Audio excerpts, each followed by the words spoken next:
Okay students, अब हम review exercise 1A का क्वेश्चन नंबर 12 स्टार्ट करते हैं। State whether each of the following collections is a well defined set. Give a reason for each set. यानी इस question में हमने हर पार्ट का बारे में यही बताना है कि ये वेल डिफाइंड सेट है या नहीं, और अगर नहीं है तो उसके लिए रीज़न भी देनी है। तो स्टूडेंट्स, फर्स्ट पार्ट है the collection of good students in your class. Good students basically ये एक ऐसी खासियत है गुड स्टूडेंट्स होने की जिसे हम मेजर नहीं कर सकते। वो चीज़ें जो काउंटेबल ना हो वो हमारे पास वेल डिफाइंड नहीं होती। तो इसलिए हम इसमें लिखेंगे it is not well defined set because goodness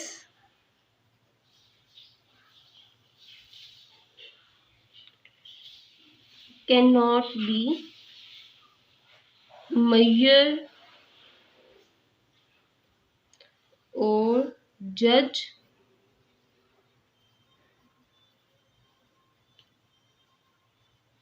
accurately। तो स्टूडेंट्स बेसिकली जो गुडनेस है हम उसे एक्यूरेटली मेजर नहीं कर सकते कि कितना गुड है, बहुत ज़्यादा या थोड़ा। यानी ये ऐसी चीज़ है जिसे हम मेजर भी नहीं कर सकते और जज भी नहीं कर सकते। तो इसीलिए हम कहेंगे कि ये सेट हमारे पास वेल डिफाइंड नहीं है। सेकेंड पार्ट है the objects that can be worn, यानी वो चीज़ें जो पहनी जा सकें।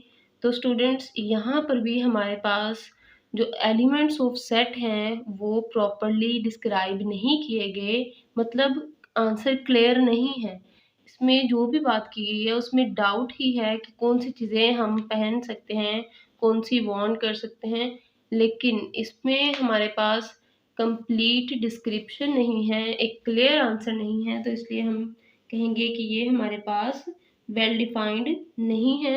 इसे लिखते हैं it is not well defined set because things are not cleared। तो स्टूडेंट्स, थर्ड पार्ट है प्राइम नंबर्स बिटवीन 0 एंड 10। तो ये हमारे पास जो सेट है इसमें हम क्लियरली सारे एलिमेंट्स जो प्राइम नंबर्स हैं बिटवीन 0 एंड 10 उन्हें लिख सकते हैं और इसमें किसी भी किस्म का कोई डाउट नहीं है। तो इसलिए ये हमारे पास एक वेल डिफाइंड सेट है। आंसर लिखते हैं it is well defined set because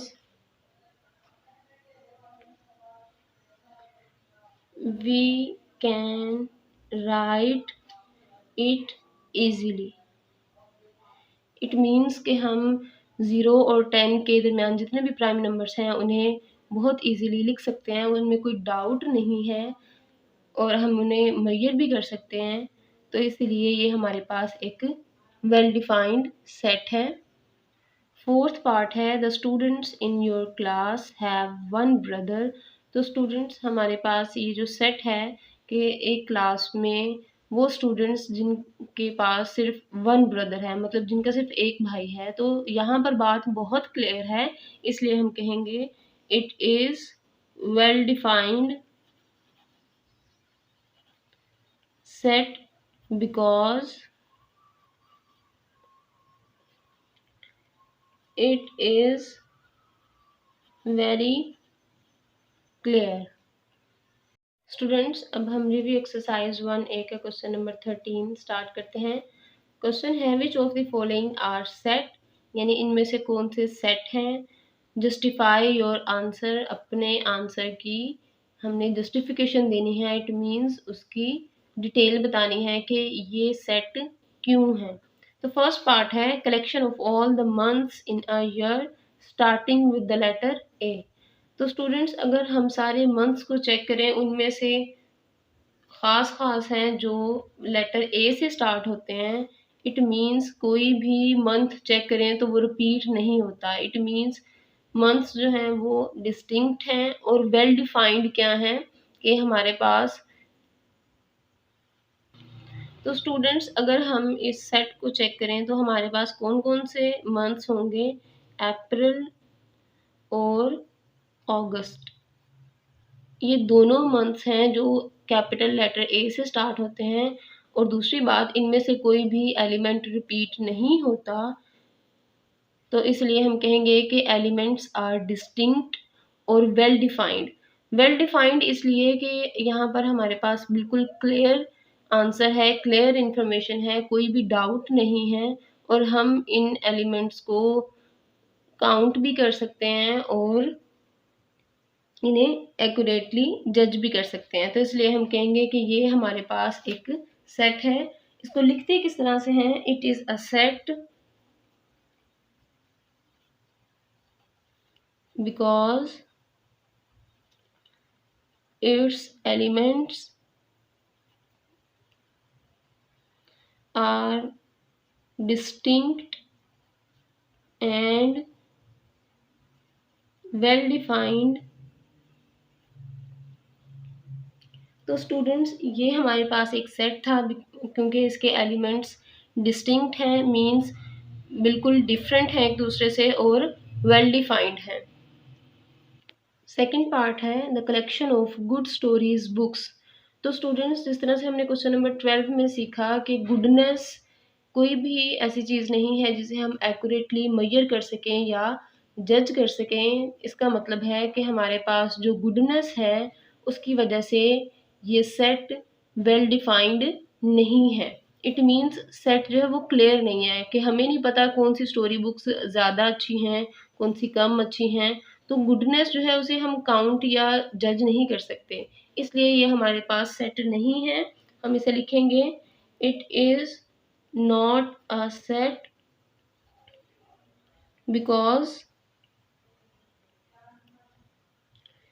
it's objects are not well defined. Third part है A is equals to SCHOOL। तो स्टूडेंट्स क्या हमारे पास ये सेट है। एक्सरसाइज 1.7 को स्टार्ट करने से पहले हमने सेट की जो डिस्क्रिप्शन पढ़ी थी या उसकी जो डेफिनेशन पढ़ी थी, उसमें दो बातें थी कि सेट के elements must be distinct and well defined. तो स्टूडेंट्स यहाँ पे चेक करें, डिस्टिंक्ट का मतलब क्या है कि कोई भी एलिमेंट रिपीट नहीं होना चाहिए, लेकिन यहाँ पर ओ रिपीट हो रहा है, तो इसलिए हम कहेंगे it is not a set because its elements are not distinct।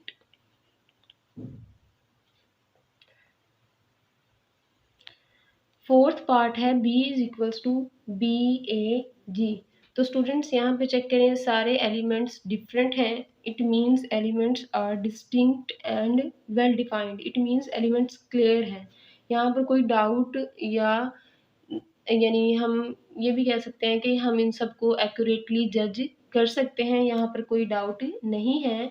तो इसलिए हमारे ये जो एलिमेंट्स होंगे ये डिस्टिंक्ट भी होंगे और वेल डिफाइंड भी।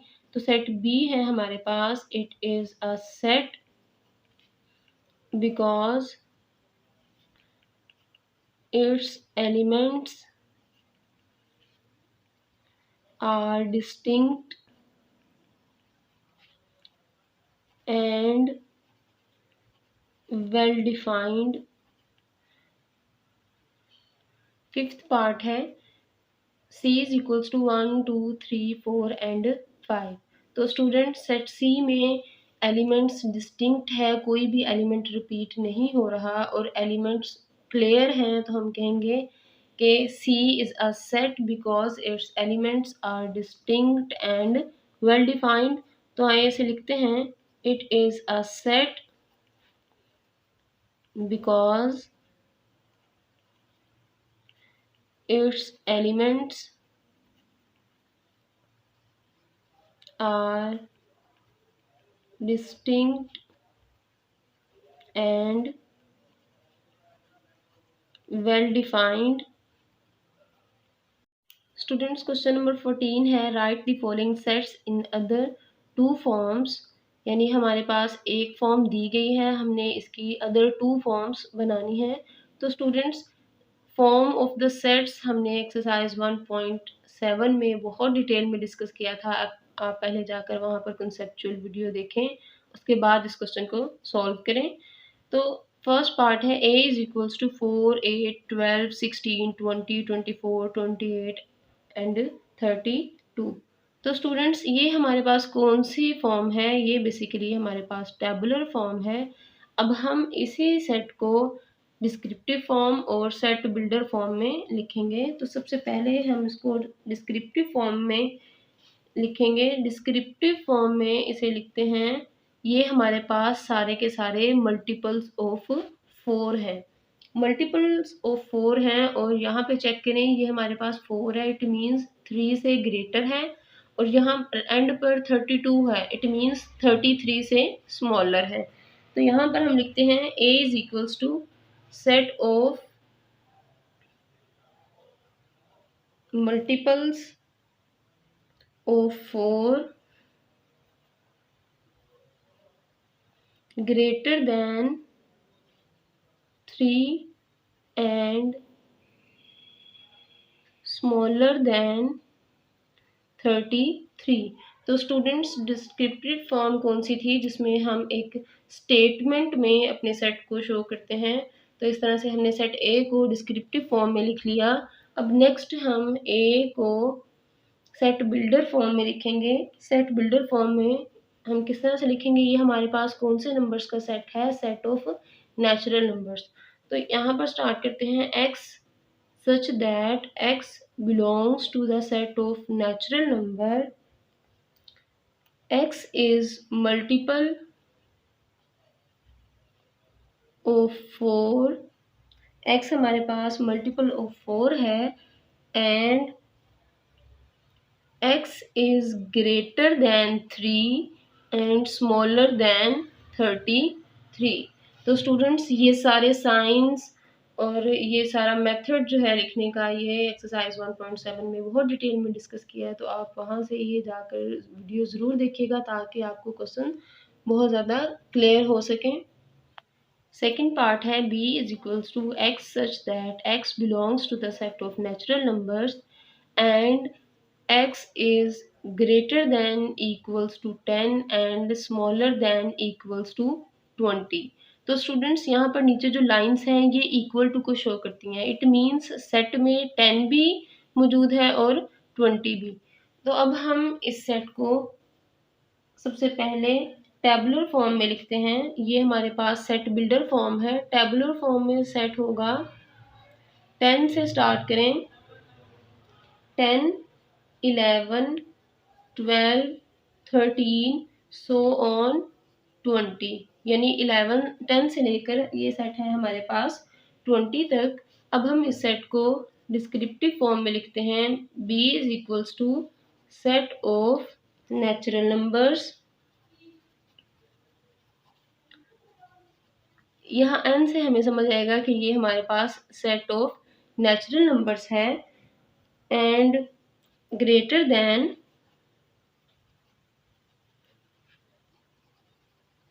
देखिए यहाँ पर 10 है, इसका मतलब है ये हमारे पास होगा greater than 9 and less than, आप लेस देन की जगह स्मॉलर देन भी लिख सकते हैं, लेस देन 21।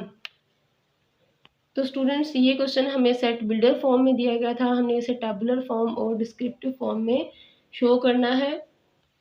थर्ड पार्ट है c is equals to 0 +-1 +-2 +-3 so on. यानी इसी तरह से सारे एलिमेंट्स होंगे प्लस माइनस साइन के साथ। तो स्टूडेंट्स ये हमारे पास सेट ऑफ इंटीजर्स है और ये हमें किस तरह से पता चला? एक्सरसाइज 1.7 से पहले हमने जो फैमिलीज ऑफ सेट्स पढ़ा था, आपने उसे जाकर एक बार ज़रूर गो थ्रू करना है। ये हमारे पास फैमिलीज ऑफ सेट में सेट ऑफ इंटीजर्स था। तो ये हमारे पास टेबुलर फॉर्म है। अब हम इसकी डिस्क्रिप्टिव फॉर्म लिखते हैं। C is equals to set of integers, और जब हम इसे सेट बिल्डर फॉर्म में लिखेंगे तो यहाँ पर होगा x such that x belongs to the set of integers, जिसे हम कैपिटल Z से शो करते हैं। फोर्थ पार्ट है D is equals to set of all perfect square numbers between 5 and 100। तो स्टूडेंट्स परफेक्ट स्क्वायर नंबर्स कौन से होते हैं? सपोज करें हमने 1 का स्क्वायर लिया तो हमारे पास आएगा 1 मल्टीप्लाई बाय 1, तो आंसर है 1। 2 का स्क्वायर लेंगे तो 2 इंटू 2, 2 टू ज़ार 4। बिल्कुल इसी तरह जब हम 3 का स्क्वायर लेंगे तो ये हमारे पास होगा 3 इंटू 3 इज इक्वल्स टू 9। तो स्टूडेंट्स इनके अलावा जो नंबर्स होते हैं वो हमारे पास परफेक्ट स्क्वायर नहीं होते। तो यहाँ पर हमारे पास 1, 4 और 9 परफेक्ट स्क्वायर हैं। तो हमने 5 और 100 के दरमियान जितने भी परफेक्ट स्क्वायर्स हैं उनके एलिमेंट्स को हमने लिखना है। तो यहाँ पर सेट हमारे पास डिस्क्रिप्टिव फॉर्म में है। तो पहले हम सेट को टेबुलर फॉर्म में लिखेंगे। तो D है हमारे पास 9, 9 के बाद है 16, 16 के बाद है 25, 25 कैसे आएगा? 5 का स्क्वायर होगा तो 25 आएगा, 4 का स्क्वायर होगा तो 16 आएगा, 6 का स्क्वायर होगा तो ये हमारे पास होगा 36। उसके बाद 7 स्क्वायर है 49, फिर 8 का स्क्वायर है 64, इस तरह से सो ऑन। और ये हमारे पास होंगे लेस देन 100 होना चाहिए। तो अगर हम 9 का स्क्वायर लें तो ये हमारे पास बनेगा 81, और 10 का स्क्वायर लेंगे तो 100 आता है, लेकिन हमने यहाँ पर बिटवीन 5 एंड 100 लेना है। इट मीन्स 100 से छोटे जितने भी नंबर्स होंगे वो सारे हम सेट में लिख देंगे। तो 81 के बाद 100 है, इसलिए हम यहाँ पर सिर्फ 81 तक ही लिखेंगे। तो ये हमारे पास है सेट डी की टेबुलर फॉर्म। और उसके बाद हम इसी सेट को सेट बिल्डर फॉर्म में लिखते हैं। D is equals to x such that x is perfect square. तो स्टूडेंट्स इसमें वही बात आ गई कि हमारे पास सेट के जो एलिमेंट्स हैं वो क्या होंगे? परफेक्ट स्क्वायर होंगे, and x is greater than 5 and smaller than 100। तो स्टूडेंट्स इस तरह से हम डिस्क्रिप्टिव फॉर्म के सेट D को टेबुलर फॉर्म और सेट बिल्डर फॉर्म में शो करेंगे। फिफ्थ पार्ट है f is equals to y such that y belongs to the set of natural numbers and y is smaller than equals to 15। It means हमारे पास set कौन सा होगा? Set of natural numbers होगा, और y कहाँ तक होगा? 15 से स्मॉलर, और यहाँ पर जो इक्वल साइन है उसकी वजह से हम 15 को भी इंक्लूड करेंगे। तो ये हमारे पास कौन सी फॉर्म है? Set builder form. तो सेट बिल्डर फॉर्म को हम सबसे पहले ये हमारे पास सेट बिल्डर फॉर्म है, तो इसे हम पहले टेबुलर फॉर्म में शो करेंगे। तो टेबुलर फॉर्म में स्टार्ट करते हैं सेट ऑफ नेचुरल नंबर्स 1 से, 1 2 3 सो ऑन। 15 इंक्लूडेड है तो इसलिए हम यहाँ पर 15 लिखेंगे। और अब हम इसी सेट को डिस्क्रिप्टिव फॉर्म में लिखते हैं। तो डिस्क्रिप्टिव फॉर्म में ये होगा set of natural numbers less than 16। Sixth part है G is equals to x such that x belongs to the set of whole numbers and x is smaller than 10। हमारे पास ये सेट है set builder form में। अब हम सबसे पहले set को डिस्क्रिप्टिव फॉर्म में लिखेंगे। तो डिस्क्रिप्टिव फॉर्म में ये होगा set of whole numbers set of whole numbers less than 10। तो स्टूडेंट्स, जिस तरह से हमारे पास इस साइन का फेस क्लोज है x की तरफ, it means this number x is smaller than 10। तो अब हम इसी सेट को टेबुलर फॉर्म में लिखेंगे। तो टेबुलर फॉर्म में स्टार्ट करते हैं 0 से। 0 1 2 3 4 सो ऑन 9। लेस देन 10 का मतलब है कि हम 9 तक लिखेंगे और इसमें 10 को इंक्लूड नहीं करेंगे।